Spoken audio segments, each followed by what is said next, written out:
రేణిగుంట నుంచి ఢిల్లీ, షిరిడి, గల్ఫ్ దేశాలకు విమాన సౌకర్యాలు పెంచుతామని కేంద్ర పౌర విమానయాన శాఖ మంత్రి రామ్మోహన్ తెలిపారు. కుటుంబ సమేతంగా శ్రీకాళహస్తీశ్వరుని దర్శించుకున్న రామ్మోహన్ నాయుడుకు ఆలయ అధికారులు ఆయనకు ఘన స్వాగతం పలికి తీర్థ ప్రసాదాలు అందజేశారు. గుడిమల్లం ఆలయాన్ని శ్రీకాళహస్తి దేవస్థానంతో అనుబంధం చేస్తామని హామీ ఇచ్చారు.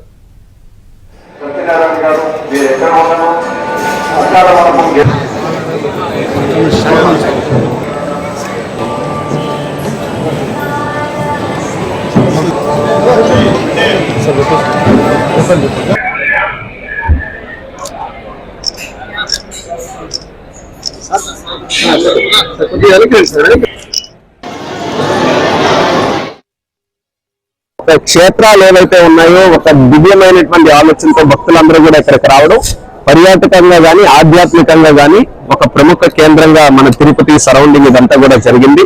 అందుకనే నేను కూడా తిరుపతి ఎయిర్పోర్ట్ మీద ప్రత్యేక శ్రద్ధ పెట్టి అదనంగా కనెక్టివిటీ నిన్న మాట్లాడుకున్నప్పుడు మేము చూసాం. మేజర్ పట్టణాలకన్నిటికీ ఉన్నాయి.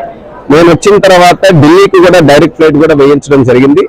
ఇప్పుడు మిగిలినటువంటి ఆధ్యాత్మిక కేంద్రాలు మనకి షిరిడి, వారణాసి, అయోధ్య ఇలాంటివి ఏవైతే మిగిలినటువంటి కేంద్రాలు ఉన్నాయో దానికి ఇక్కడ నుంచి నేరుగా ఫ్లైట్ వేయాలనే ఆలోచనతో భవిష్యత్తులో నా కృషి ఉంటుంది.